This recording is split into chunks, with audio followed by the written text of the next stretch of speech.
자, 6.15 공동선언 발표 11주년 기념주간이었습니다. 새삼스럽게 2000년 6.15 즈음, 1차 정상회담 할 때 즈음, 정말 많은 사람들이 울면 눈물도 흘리고 박수치고 하지 않았습니까? 그때 그 시절이 너무나 그리워지는 한 주간이 아니었나 이런 생각이 듭니다. 6.15 공동선언 11주년 기념행사를 남북 해외가 함께 개성해서 진행하기로 했는데 역시 이명박 정권 불허를 했죠. 그래서 남쪽만 따로 임진각까지 가서 멈출 수밖에 없었는데요. 참 이런 시대에 어떻게 돌파해 나가야 될까요? 채널 615에서 함께 고민해 보시죠.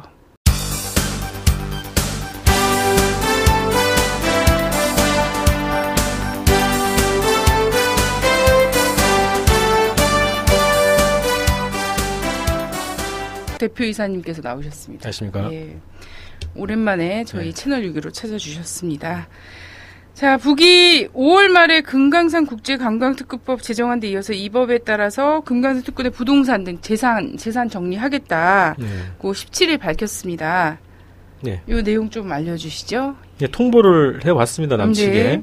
지난 4월 29일 날 금강산 국제관광특구를 설립한다는 정령을 이제 발표했어요, 북에서. 네. 최고위 인민회의 상임위원회 정령으로 발표했고요. 그 다음에 이제 5월 31일 날 법을 채택을 했죠.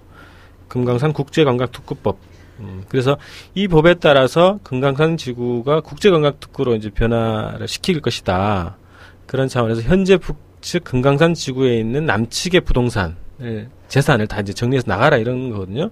그래서 그걸 협의하기 위해서 30일까지 그 남측 당사자라고 하면 현대아산도 있고요. 그리고 정부에서 만든 이산가족 면회소, 여기 시설도 있죠. 그리고 관광공사, 그리고 일반 기업들이 소유한 부동산들이 있습니다. 그래서 이런 당사자들이 30일까지 금강산 와서 재산 정리하는 문제를 협의하자 이런 통보로 보입니다. 그래서 지금 그 통보한 내용을 보면 그 국제관광특구법에 따라서 이제 해외의 투자가들이 많이 투자 문의를 해오고 있다 이런 겁니다. 그래서 이 법을 실행하기 위한 그 절차로서 남측의 당사자들이 올라와라 이런 통보를 한 거고요. 북측에서 그런 얘기는 했습니다. 이 남측의 이 기업들도 참가할 수 있다. 이 그 특구에 투자를 할 수 있다 이렇게 밝혔거든요. 그래서 지금은 현대아산에 이제 독점권을 준 형태에서 이제 국제적인 관광지구로 그래서 해외 투자자들 그리고 남측 투자자들도 언제든지 참가할 수 있다 이런 여진이 있지만 어쨌든 국제관광특구로 전하는 데는 실질적인 조치를 취했다 이렇게 보여집니다. 네, 남쪽에서 하여튼 요거 지금 6월 30일까지 좀 올라와라 그렇죠. 이렇게 시한을 좀 북에서 요청을 했는데 남쪽의 반응이 있습니까? 여기에 대해서 어떻게 대응하겠다는? 반응은 아직 알려지고 있지 않은데 지난번 그 국제관광특구로 전환한다는 발표가 있고 나서 정부 측에서는 국제 관례 맞지 않다, 국제 상법에 맞지 않다 이런 입장을 밝힌 바가 있고 현대아산 측에서는 그것에 대해서 일정하게 북 측에 이제 항의한다 이런 표시를 한 적이 있거든요. 그러면서 관련해서 이제 정부 차원에서 이 문제를 해결할 것을 요구하는 그런 목소리도 있었는데요. 현재 요 통보에 관련해서 입장이 나온 것은 아직 없습니다. 네. 남북 비밀 접촉 관련해서 남남 공방이 또 생기고 있습니다. 네. 그 관련 기관들에서 좀 생기고 있는 것 같은데 그렇죠. 돈봉투 관련해서 통일부하고 국정원 얘기가 좀 다른 얘기가 흘러나오고 있습니다. 네, 그렇죠. 정보당국 고위 관계자라고 이렇게 표현되어 있어요. 그러면 이제 국정원이죠. 북측이 베이징 비밀 접촉 사실을 폭로한 것은 폭로가 주요 목적이 아니라 우리 측의 사과 요구를 북측이 수용할 수 없다는 입장을 밝힌 것을 보고 있다. 그러면서 북측에 건넨 돈이 있는데 거맙이다. 이런 얘기를 했어요. 그리고 북측의 당국자들이 한 명은 고맙다고 했고 다른 한 명은 나중에 받겠다는 반응을 보였다는 거예요. 네. 자, 그러면 돈이 건네진 건지 안 건네진 건지는 모르는 거죠. 네. 고맙다는 거는 받았다는 것을 표현하는 거고 나중에 받겠다는 건 받지 않았다 이런 거라는 거죠. 돈을 건넨 사실은 확인을 한 거죠.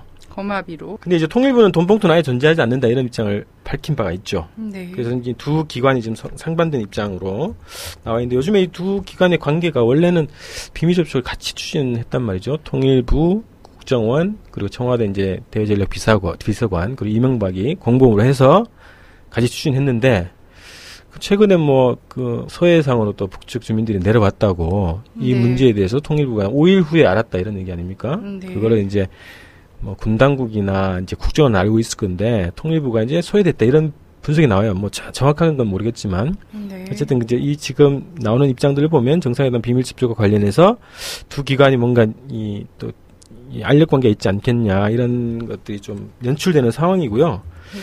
자, 또 하나는 베이징 비밀 접촉이 4월 달에 이루어졌고 정상회담 관련 논의가 있었다. 이런 네. 거죠. 그런 논의가 없었다 이런 것이 또 통일부 입장 아니었습니까? 그리고 뭐 청와대는 여전히 뭐 그래서 우리는 대북 정책 기조가 변함이 없다. 뭐 두 사건에 대한 사과 있어야 회담을 할 수 있다. 이제 이런 입장을 다시 한번 이제 강조를 했어요. 자, 이런 상황이면은 뭐 이런 거죠. 대질신문이 필요하죠. 대질신문을 해야 되고 국정조사 청문회 이런 것이 반드시 있어야 되는 사안으로 지금 더 발전해 가고 있다 이런 겁니다. 이렇게 되면 녹취록이 한번 또 공개되는 게 필요할 것도 같습니다. 통일부랑 국정원조차도 다른 얘기를 하고 있으니까요. 그렇죠. 예. 자, 미국에서요, 북이 내년에 미사일 탑재용 소형 핵탄두를 만들 것이라고 했던 보도가 나왔습니다. 예. 좀 관련해서. 소식은 한미경제연구소라고 미국의 이제 민간 연구소가 있습니다. 여기 소장이 잭 브리처드, 대북 특사했었던 분이죠.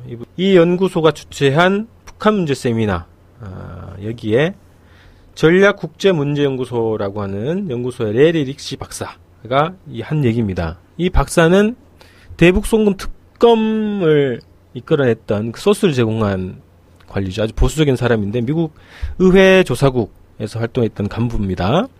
이 사람 입에서 나오는 이 사람이 이 발표하는 이 보고서 자체가 북미 관계라든가 남북 관계를 파국으로 몰았던 적이 뭐 한두 번이 아닙니다. 뭐 그 위조 지폐 사건 이런 문제도 있었고요. 이 사람이 한 얘기예요. 15일날 이제 그 세미나에서 어떤 얘기를 했냐면 북한의 핵무기 프로그램에 큰 변화가 나타날 거다. 그러면서 미사일 탑재가 가능한 핵탄두를 소형화하는 데 성공할 것이다. 또 미국 본토를 타격할 수 있는 대륙간 탄도미사일 실험에도 성공할 수 있다. 이런 얘기를 했어요. 네. 모르죠. 이제 이 사람 그 자체 예상인데 뭐 이미 성공했다 이런 얘기도 있고 여러 가지 얘기가 있습니다만 어쨌든 보수적인 사람 입에서 이런 얘기를 했어요. 자, 그래서 두 가지 실험이죠. 핵탄두 제조, 소형 핵탄두 제조하고 탄도미사일 시험 성공 이 두 가지 가운데 한 가지나 두 가지 모두를 가까운 시일 내에 달성할 수 있을 것이다. 내년에 아마 그 목표를 달성할 가능성이 있다. 이런 얘기를 했어요. 자, 그러면서 이제 미국의 대북 정책도 이제 근본적 변화가 필요하다 이런 얘기를 했는데 이것도 중요합니다. 네. 자, 만약에 북이 이제 일단 그러한 능력, 그렇게 되면 뭐 미국을 직접 타격할 수 있는 것이 공식화되어 있고 미국도 인정하는 거 아닙니까? 공식적으로. 그런 조건이 되면 비핵화를 목표로 한 육자회담이 무용지물이 될 거다. 뭐 자연스러운 그런 분석이 가능하겠죠. 자, 그래서 북의 비핵화와 북미 수교를 맞바꾸는 미국의 전략은 효용 가치를 잃을 것이다. 이런 얘기했습니다. 그래서 받아들이기 어려운 일이겠지만 북한을 사실상 핵 보유국으로 인정하고 그 가운데서 핵 위기 관리를 위해서라도 미국이 평양 주재 대사를 파견해야 되는 상황이 발생할 수도 있다. 이런 얘기입니다. 그래서 현실 인식을 뭐 그나마 지금 하고 있는 것이다. 그것도 이제 미국의 보수 핵심 그 층에서 그런 분석을 내놓은 것이 또 의미가 있다고 보고요. 또 하나 또 재미있는 그 내용이 있습니다. 이 세미나에서 천안함 연평도 관련해서 이 얘기가 됐어요. 네. 그래서 북한의 사과를 요구하는 한국 정부의 입장에 대한 토론이 있습니다. 그러니까 이 두 사건에 대한 토론이 아니라 네. 두 사건의 사과를 요구하는 한국의 입장을 네. 어떻게 봐야 될 것이냐. 그런 얘기 있는데 두 가지 얘기가 나왔습니다. 김홍락 정치학 교수라고 하네요. 웨스트 버지니아 대학 정치학 교수라고 하는 분이 이렇게 얘기했습니다. 북한이 절대로 한국에 사과하지 않을 거다. 왜냐하면 이 두 가지 사과는 그 북지도자의 권위와 체면에도 해가 되는 것이기 때문에 사과할 거다 이렇게 얘기했고 여기에 대해서 이제 레리 이제 닉시 박사가 한 얘기는 이겁니다. 한국 정부의 사과 요구가 북한의 실질적인 행동 변화에 미치는 영향은 미미하다. 네. 미국 정부 역시 한국의 입장을 계속 지지할지는 미지수다. 이런 얘기를 했다는 거예요. 네. 자, 이제 그 출구 전략을 네. 쓰고 있는 걸로 지금 보이는 거죠. 미국이 이제 살짝 이제 빠져나가는 그런 또 모양새를 지금 찾고 있는 것 아니냐. 그래서 언제까지 한국 입장을 지지할지는 모르겠다. 이런 얘기를 한 겁니다. 그래서 이것이 굉장히 중요한 미국 보수층의 또 입장 변화라고 좀 보여집니다. 네. 자, 서북도서 방위사령부 창설 6월 15일을 맞아서 한국 정부가 한 일이 6.15 공동선언 기념을 한 게 아니라 서북도서 서해 5도 지역이죠. 서북도서 방위사령부를 창설을 했습니다. 요거 진행이 됐었는데 어떤 식으로 좀 진행이 됐나요? 경기도 발안에 이제 해병대 사령부가 있네요. 여기에서 이제 창설식을 했습니다. 여기서 이제 창설식을 했는데 여기에 참가자들이 면면을 보면 김관인 국방장관, 원유철 국회 국방위원장, 김성찬 해군 참모총장, 그리고 워터샤프 주한미군 사령관이 참석을 했다는 거예요. 했는데 여기에 이제 그 이명박 대통령이 기념사를 대독통해가지고 한 얘기가 이겁니다. 6.25 전쟁 이후 오늘날까지 북한은 한순간도 도발을 중단한 적이 없다. 이제는 우리 영토와 함정을 직접 공격하는 데까지 이르렀다. 위협은 항상 우리 곁에, 미래가 아닌 바로 현재에 있었다. 서방사가 이러한 절박한 시대적 요청과 국민의 준엄한 명령 아래 태어났다. 그래서 이제 설립 배경을 이제 설파를 했습니다. 그래서 6월 15일 날 규모가 지금 그동안의 그 서북도서 지역 같은 경우에는 해암 침투를 방어하는 방어 위주의 이제 임무를 가지고 있는 그런 그 부대였는데 6회 공군이 총출동할 수 있는 그런 구조를 꾸린 거죠. 1000명의 병력이 투입할 수 있는 이런 그 부대를 꾸린 거고요. 여기에 이제 합참 무장이 직접 이제 지휘하는 그런 지휘 체계를 꾸린 겁니다. 작년에 김관진 국방장관이 한 얘기가 그거죠. 도발을 하게 되면 즉시 응전을 하고 도발 언전까지 이제 폭격을 하겠다, 응진하겠다 이렇게 얘기했다는 거죠. 그런 체계를 지금 꾸린 겁니다. 자, 이거와 관련해서 또 북이 강경한 입장을 밝히지 않았습니까? 예. 네. 15일 날 그 창설된 것 관련해서 16일 날 입장을 밝혔는데요. 그 서북도서 방위사령부 창설은 북침 전쟁의 불집을 터뜨리는 것이다. 이런 입장을 밝혔습니다. 우리 민족끼리 그리고 그 노동신문의 입장을 밝혔는데요. 두 가지 문제를 제기했어요. 하나는 그 원래 해안방어 임무 수행을 기본 목적으로 했던 이 해병대가 침투와 상륙 그리고 육해 공군의 해상 및 공중 수송과 타격 지원 밑에 가지가지 협동작전을 벌릴 수 있는 침략적이며 도발성이 짙은 전략 기동 부대로 육성했다. 네. 그래서 군사적으로 하나 딱 그 지적을 했고요. 또 하나는 문제의 심각성은 서북도서 방위사령부 조작 노름을 6월 15일 날에 벌여놓은 것이 있다. 네. 그래서 6월 15일 날 기념행사는 하지 못할 망정 이 침략 부대를 창설했다. 이런 것에 대해서 이제 문제 제기를 했습니다. 그래서 이제 전면 전쟁 준비 책동이 마지막 단계에서 최종적으로 이루어지고 있다. 이렇게 그 분석을 했네요. 네. 그리고 또 나온 뉴스가 있는데 평양을 사거리 안에 둔 미사일을 배치했다. 남쪽에서. 네. 예, 이런 아주 위험천만한 기사가 나오고 있습니다. 그 전방에 평양이 사거리 안에 들어는 전술 지대지 미사일을 배치를 했다. 지금 현재 그 사거리가 160km 정도 되는데 이거를 계량을 하면 300km까지 나온다는 거예요. 그래서 현재 그 유효 사거리로 봤을 때도 평양까지 도달할 수 있다. 이런 얘기고요. 최전방에 배치했다. 이런 얘기고요. 이게 그 한 발의 위력이 축구장 40개를 덮을 수 있는 그런 위력을 가지고 있다. 이런 얘기를 했습니다. 그래서 그 하참 관계자가 정확한 사실은 확인할 수 없다고 얘기하는데 진짜 실전 배치되어 있다는 것은 확인을 해줬어요. 그리고 그것을 동아일보가 보도를 한 겁니다. 6.15 요 전후로 해가지고 이 이명박 정부가 어떤 입장을 가지고 있는 것을 구체적으로 보여주는 좀 사례 중에 하나입니다. 이것을 언론에 흘린 겁니다. 북을 자극하는 그런 군사적 조치들을 이제 언론에 공개를 한 거죠. 그래서 분위기를 전쟁의 분위기로 계속 만들어가고 있는 그런 소식이라고 볼 수 있습니다. 그래서 제가 보니까요. 네. 6월 15일 날 그 이명박 대통령이 한 거는 크게 지금 원래 나와 있는 건 한 두 가지입니다. 하나는 6.15 기념식을 한 것도 아니고 6.15 네. 기념 행사에 축전을 보낸 것도 아니고 네. 6.15 행사를 허용한 것도 아니고 네. 서방사를 창설하는데 기념사를 보낸 것 네. 그리고 자유총연맹을 불러가지고 청와대에 불러가지고 밥 같이 먹으면서 얘기한 거 네. 이거밖에 없습니다. 그리고 언론상에는 지금 이거 같은 평양 타격을 할 수 있는 지대지 미사일을 배치했다 이런 언론들이 나오는 거거든요. 그래서 네. 이게 지금 현재 그 이명박 정부가 남북 정상회담 로비 사건으로 인해서 굉장히 지금 궁지에 몰려 있습니다. 특히 남북 관계에서. 그래서 그런 거죠. 이게 이 문제를 덮기 위해서 대북 강경 발언을 그리고 대북 강경 행동을 더욱더 심하게 벌이고 있다. 그래서 여론을 딴 데 돌리는 거죠. 그래서 적을 만드는 거죠. 가상의 적이든 직접적인 적이든 적을 만들어서 적개심을 불러일으켜서 이명박 정부를 향하는 이 민족 문제를 처리하는 이명박 정부에 대한 이 민심 이것은 좀 바꿔보겠다 이런 생각 아닌가 이런 생각이 듭니다. 네. 자, 막혀있는 남북관계하고는 달리요. 북미 간의 교류 소식이 들려오고 있습니다. 그래서 태권도 시범단이 미국에서 뉴욕에서 뭐 이렇게 해서 세 차례 네. 공연을 했는데 분위기가 아주 좋았다는 소식입니다. 그렇죠. 뉴스 보도를 보면 그러니까 이 시기적으로 보면 이게 지난번에 그 특사 미국의 이제 인권 특사 북인권 특사가 이제 방북을 하고 나온 직후에 또 이런 그 행사들이 있어서 아마 이제 킹 특사가 이제 북한 인권을 전담을 하려고 역할을 하고 있는데 그 뭐 북의 이제 인도적 지원 문제를 협의하고 또 북미 간의 교류를 가교를 놓는 역할을 하는 부서로 바뀌지 않았냐 이런 생각 들 정도로 지금 북미 간의 분위기는 해빙 무드입니다. 그래서 이제 태권도 시범단이 4년 만에 이제 미국을 다시 방문했어요. 그 6월 9일부터 16일까지 어제까지였네요. 어제 이제 그 베이징으로 거쳐서 이제 평양으로 돌아간다 이런 일정이었는데요. 6월 9일부터 16일까지 세 차례 미국에서 이제 공연을 했습니다. 태권도 공연을 했고요.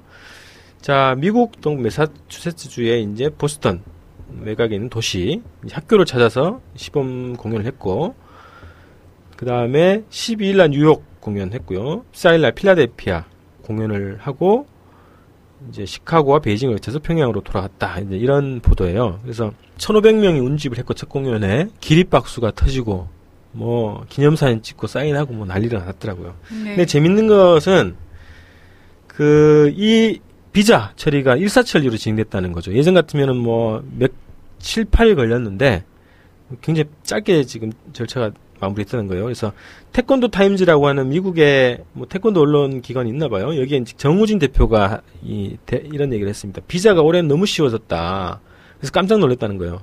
전에는 한 7, 8일 정도 걸렸는데 하루에 몇 명씩 뭐 이렇게 했다는 거예요. 근데 올해는 30분 만인가 20분 만에 다 나왔다는 거예요. 그래서 이게 이제 북미 간의 모종의 어떤 그 대화 분위기, 직접 대화로 가기 위한 사전 조치로 진행되는 건 아닌가 이런 거죠. 그래서 그 미국이 이제 적국과 이 수교를 하기 전에 뭐 핑퐁 외교라고도 하고 이 스포츠 교류를 통해서 이제 관계를 트고 분위기를 만들어서 이제 수교로 갔던 그런 전례를 봤을 때 아마 지금 이 태권도 시범단의 이 교류 방문이 아마 그런 것을 암시하는 것이 아닐까 이런 또 예상도 또 해보게 됩니다. 네.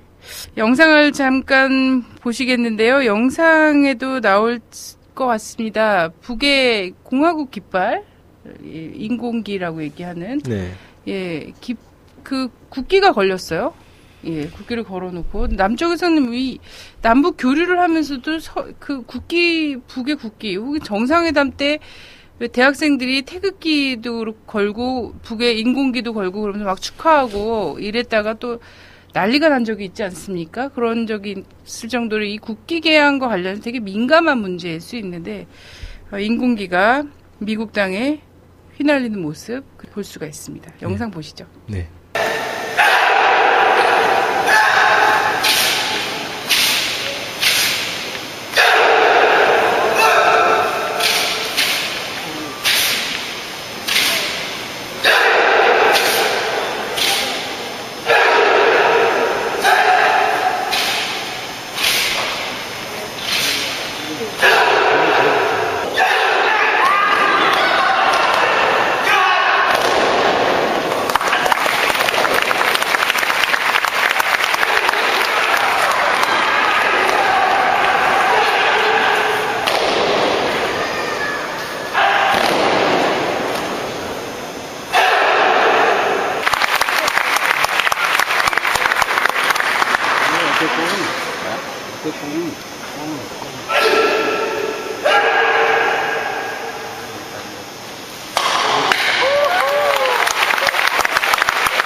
Let's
하셨어요. 뉴욕에서 보내온 영상을 보셨고요. 자, 북한 인권법 얘기를 좀 해보겠습니다. 정부랑 한나라당이 6월 임시국회에서 북한 인권법 처리하겠다 막 이런 얘기를 계속 하고 있습니다. 이게 또 하나의 또 잣대가 될 수 있을 것 같습니다. 남북관계 관련해서 인권법의 처리 현황 및 주요 내용을 좀 설명을 해주시죠. 네. 이게 이제 2007년도 그 17대 국회죠. 거기서도 이제 추진했다가 무산이 됐고 2008년도에 다시 이제 국회가 열리자마자 제출을 했어요. 2008년 7월 4일자로 황무여 의원, 지금 원내대표 하는 분이죠. 이분이 이제 인권법안을 7월 4일날 발표했으니까 7월 4일이면은 뭐 국회 이제 4월 달에 총선 끝나고 뭐 얼마 지나지 않아 이제 곧바로 이제 제출했는데요. 이제 3년째 이제 추진 중입니다. 근데 이제 최근에 올해 오면서부터 이제 보수단체들하고 미국에서 압력이 시작됩니다. 이 북인권 문제에 대해서 한국 정부에 관심이 없냐. 한나라당이 왜 이 문제를 지지부진하게 끌고 있냐 이런 비판들이 많았단 말이죠. 그런 얘기가 있고 나서 지난 4월 임시국회 끝나면서 김무성 당시 이제 원내대표 그런 얘기 했습니다. 몸싸움을 해서라도 이걸 정기국회에서는 반드시 통과시킬 것이다. 이런 입장을 밝혔죠. 자, 그런 과정에서 이제 올해, 그러니까 이번 달 이제 국회에 들어와서 민주당과 함께 이제 합의한 내용이 있습니다. 북한 인권법이 이제 한나라당 아니고 민주당에서는 북한 민생 인권법이라고 하는 그 새로운 안을 좀 만들었어요. 그래서 이 두 가지를 같이 놓고 협의 처리하자 이런 합의를 했다는 거죠. 자, 그런 과정에 지금 그 청와대가 그 한나라당과 이제 당정 협의를 통해서 북한 인권법을 6월달에 반드시 통과시키겠다 이런 입장을 또 밝혔습니다.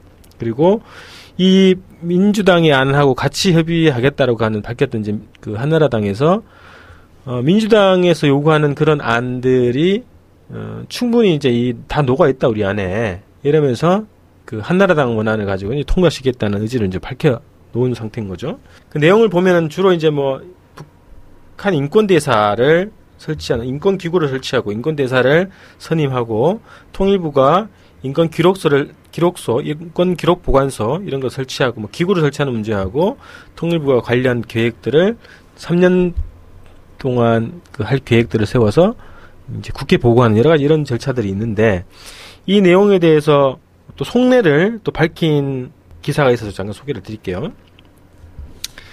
자, 북한인권법은 북한 인권전문위원회, 북한 인권기록소 설치, 북한 인권을 위한 기본계획 수립, 북한 인권대사 임명 등 대부분 국내 활동에 초점을 뒀다는 거예요. 자, 그런데 이 내용 중에 북한 인권기록소 설치와 관련해서 한나라당 의원이 원내 수석 부대표네요. 이명규 의원이라고 처음 들어보는 분인데 이분이 이제 방송 토론회에서 나와서 이런 얘기를 했다는 거예요.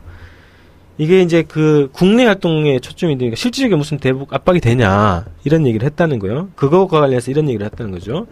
북한 인권 기록소 설치와 관련해서 북한 주민에게 인권 침해를 가한 자들은 통일 후에도 형사처벌을 하겠다는 것이다. 이런 취지가 있다는 것을 밝힌 거예요. 그동안 이 취지를 이런 얘기는 없었는데 이런 얘기를 구체적으로 이제 밝힌 거랍니다. 그래서 북한 인권법 문제는 그거죠. 실질적인 대북 붕괴 전략 차원에서 진행되는 그런 법안이다. 이런 거고, 지금, 최근에 청와대랑 한나라당이 다시 이제 그 6월달 처리를 다시 합의를 하고, 이 힘을 실어주는 형국이라는 거죠. 그러니까 이게 아까 그 6월 15일 날 했었던, 이명박 대통령이 했었던 그런 행보, 그 최근에 정부가 벌이고 있는 대북 강경정책과 맥을 같이 하고 있는 거죠.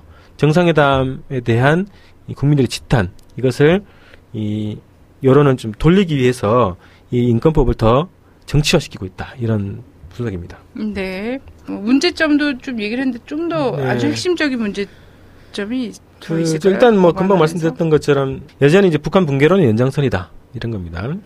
그리고 대북 붕괴 작전 계획의 일환이고 또 다른 색깔로이다. 이런 거죠. 그래서 인권은 그 인류의 기본 문제고 이 문제에 대해서 왜 관심을 갖지 않냐. 북의 인권 문제가 있는데 왜 진보와 개혁주의자들은 북의 쓴소리도 못하고 인권 문제에 대해서 역할을 하지 않냐 이러면서 새로운 이제 색깔론을 불러일으키는 도구로 이제 쓰이고 있다는 거죠. 쓰이게 될 것이라는 거고 쓰이고 있다는 거고요. 자, 또 하나는 그 내용을 보시면은 뭐 이런 겁니다. 대부분 아까 이제 그 국내에서의 대책 문제가 이제 주로 포함됐다고 하는데, 탈북자 단체들이나 반북 단체들, 삐라 뿌리시는 단체들, 이런 단체들의 활동을 합법화시키는 법안입니다. 공식적으로 정부 예산을 들여서 이들의 활동을 지원하고 이들이 합법적인 공간에서 활동할 수 있는 그런 법적인 바탕을 만들어주는 법이 인권법이라고 하는 거거든요. 그래서 그 자체가 가지고 있는 문제점이 그런 내용이 포함되어 있다는 거고요. 앞서 이제 그 인권법 내용에 대해서 더 추가로 좀 말씀을 드리면, 이게 2008년 7월 4일 날 황우여 의원이 대표 발의한 그런 법안입니다. 여기 이제 황우여, 한성교, 유기준, 신지호, 조전혁, 그다음에 송영성, 안상수, 김성회, 주먹 쓰신 김성회 의원, 현경병, 이 사람 잘린 사람 같은데요. 비리 문제로. 진성호, 그죠? 조진영, 이런 사람들 23명이 이제 공동 발의. 문제적 개인들이 다 모여 있네요. 하여튼 그런 분들은 다 모이셨어요. 네. 이런 분들이 대표로 발의한 내용인데, 북한에 억류된 국군포로 납북자의 생사 확인과 송환 문제, 이산가족 성분 문제와 북한 일탈 주민의 불안정한 지위를 악용한 인권 침해 문제의 대처는 국제사회가 함께 해결해야 될 과제다. 제한 이유는 그럴싸하게 포장을 했어요. 근데 실제로 내용을 보면은 그동안에 이제 인권 기록소, 기록보관소, 인권자문위원회, 인권대사 설치하는 문제, 이런 얘기가 있고요. 또 하나는 북한 주민에 대한 정보 전달, 이런 내용이 있습니다. 북한 주민에게, 통일부 장관은 북한 주민에게 정보가 자유롭게 전달, 유통될 수 있도록 하는 방안을 마련, 시행해야 된다. 정부는 방송 매체의 보도가 북한 주민의 인권 개선과 정보 접근에 이바지할 수 있도록 노력해야 된다. 방송통신위원회는 방송 매체 등이 북한 인권 개선에 미친 영향에 관한 보고서를 연 1회 이상 국회에 보고해야 된다. 민간단체에 대한 지원. 정부는 북한 인권 및 국군포로 납북자, 북한 이탈 주민 보호와 국내 입국을 위하여 활동하는 민간단체에 대하여 경비 보조 등 필요한 지원을 해야 된다. 이런 얘기입니다. 네. 자, 그러면 대북비라, 라디오 넣어서 전달하는 거, 이런 것들을 합법화시키겠다는 거고, 정부 재원을 공식적으로 지원한다는 거고요. 방송 매체, 지금도 보면 라디오 여러분 틀어보시면 대북 무슨 자유의 소리 방송, 이런 방송들이 연일 나오고 있습니다. 이런 방송 매체가 더 활성화될 수 있게끔 재정 지원까지 가능하다는 얘기고요. 더 많이 매체를 만들 수 있다. 그리고 민간단체 지원, 말씀하셨던 것처럼 그러한 남북 통일 행사에 방해하시는 분들, 그리고 최근에는 대학생 등록금 문제 집회장까지 와가지고 활동하신 분들, 이런 분들의 반복 활동을 공식적으로 지원하겠다, 이런 겁니다. 그래서 법적으로 반복 활동을 합법화시켜주는 그런 법이기 때문에 이 법 자체의 심각성이 아주 크다. 남북관계를 완전히 완전히 종결시키겠다, 이런 생각이 아니면 이 법 자체를 추진할 수 없는 그런 법입니다. 이 북한 인권법에 대한 북의 입장 어떤지 한번 소개를 해주시죠. 예, 15일 날 우리 민족기 사이트에서 논평을 냈습니다. 북인권 소동에 환장한 자들의 터무니없는 중상, 이렇게 했어요. 자, 이명박 패당은 우리의 법 제도까지 왜곡 중상하며 인권 모략 소동에 미쳐 날뛴 대가를 반드시 치르게 될 것이다. 또 노동신문 이런 게 있습니다. 노동신문은 14일자에서 최악의 사태를 몰아오는 정치적 도발, 이렇게 평가를 했고요. 우리의 강력한 경고에도 북인권법이라는 것을 기억고 조작해낸다면 그 순간부터 북남 관계는 완전히 격폐될 것이다.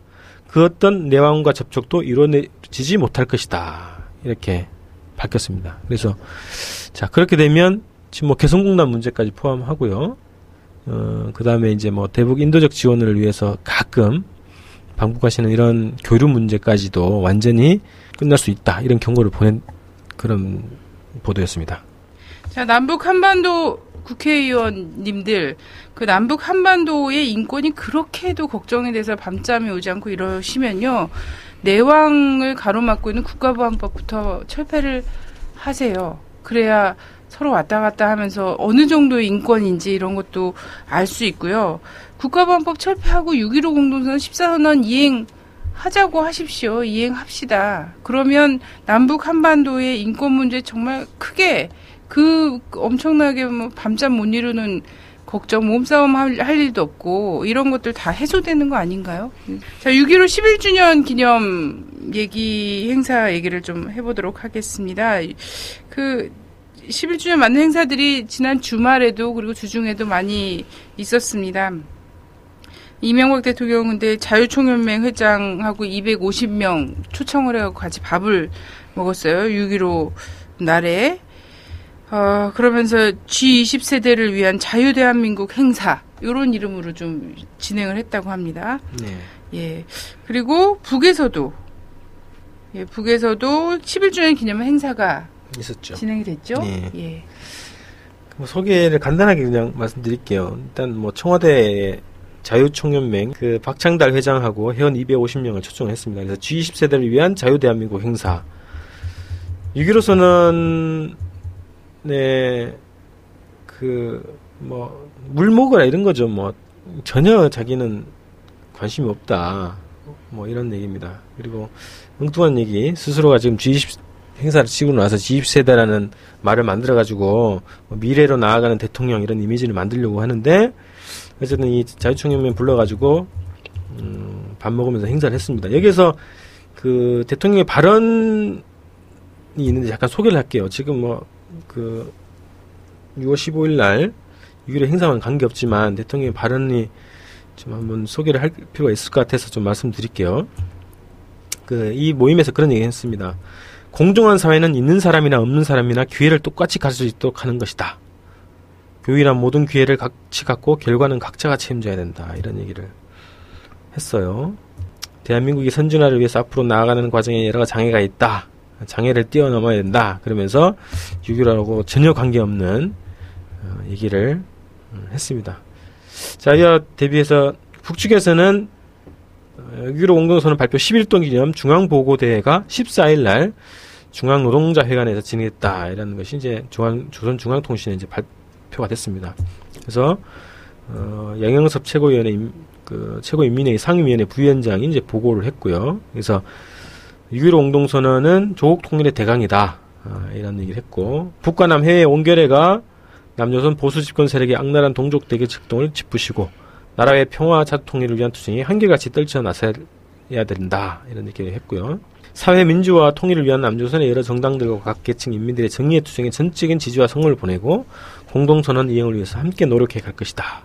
이런 얘기했습니다. 그리고 이 보고대에서는 양영섭, 김양건, 천도교 청우당, 조선사회민주당 관계자들, 사회단체 일꾼들, 6.15 공동선언 실천 북측위원회, 범민련, 범청항의 북측본부 성원들, 관계부분 일꾼들, 평양시내 근로자들이 참가했다. 이렇게 이제 보도가 되어 있습니다. 네.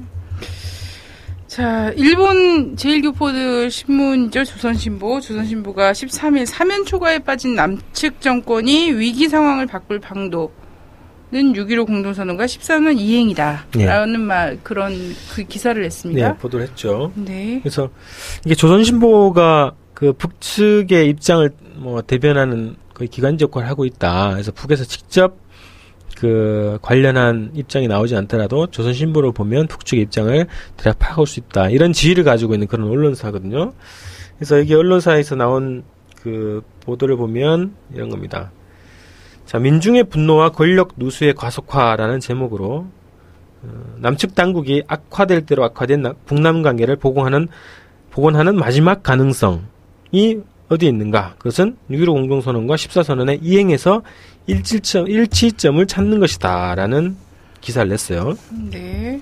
자, 그렇게 하는 것은 체제의 대결을 추구해왔던 이명박 정권에 있어서 그것은 집권 이래의 노선을 전면 부정하고 지지 기반인 보수층의 거세찬 반발을 감수해야 할 길이지만 이제는 그러한 자폭을 단행하는 것 이외에 사면 초과에 빠진 정권의 위기적 상황을 바꾸어 놓을 방도가 없다.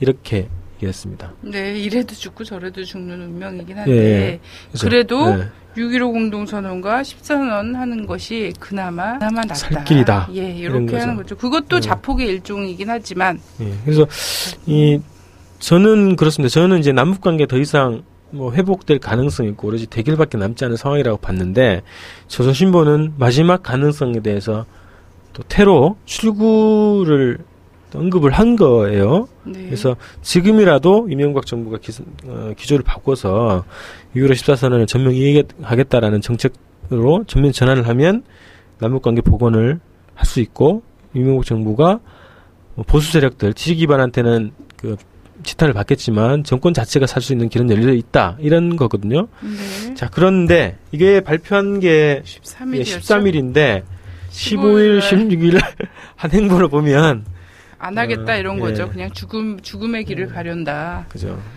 자, 11주년 기념일을 맞아서요. 6.15 평화통일민족대회가 남측 당군 불허로 공동행사로 진행이 되지 못했지 않습니까? 네, 그렇죠. 네. 그래서 그 행사 좀 소개시켜 주세요. 저희가 당일날 6월 15일날 개성으로 향하는 이 대표단 동행 취재를 하고 중계를 했어요. 그리고 개성 출입국 관리사무소 그 앞에까지 갔다가 인증과 행사까지 지시를 하고 왔는데요. 그 6월 13일경에 이제 통일부가 공식 불허 입장을 통보를 했습니다. 그리고 발표하고 나서 그 남측이 6.15 남측위에서 개성으로 갈 거다. 이렇게 입장을 밝히고 개성으로 향했어요. 그래서 여의도에서 한 100여 명의 남측 대표단들이 모여서 차로 개성 쪽으로 이동을 했고요. 거기서 출입국 관리사무소 앞으로 모여서 그 통일의 관문이라고 하는 곳을 향해서 행진을 시작했죠. 행진 시작하고 나서 얼마 지나지 않아서 이제 거기 이제 경찰들이 가로막았습니다. 그래서 그 현장에서 곧바로 규탄 기자회견을 진행을 하고요. 임진각으로 와서 6.15 11돌 평화통일민족대회 행사를 남측 행사를 진행했습니다. 그래서 남북회가 그 같은 시각 각기 지역에서 행사를 진행하는 것으로 해서 분산 개최, 공동 행사의 분산 개최 형식으로 진행이 됐습니다. 그래서 공이 나온 얘기는 그 이명박 정부에 의해서 지금 공동선언 이행이 가로막히고 있다는 것을 공통적으로 남북회의가 공통적으로 이명박 정부의 대북 정책에 대해서 남북 통일 정책에 대해서 규탄하는 그런 입장이 발표돼서 됐고요. 그래서 뭐 아쉽지만 임진각 행사를 끝으로 해서 6.15 공동행사가 마무리가 됐습니다. 네, 안타깝죠. 개성에서 함께 했으면 얼마나 좋았을까요? 이명박 정부 들어서서 2008년 바로 그 해죠. 그 취임한 해 2008년 6월 15일 6.15 행사를 마지막으로 지금 계속 안 되고 있거든요. 네. 예, 이런 상황입니다. 이명박 정권이 도대체 무슨 짓을 하고 있는지 똑똑히 보여주는 일이 아닐 수 없습니다. 대표님 감사드립니다. 네, 고맙습니다. 네.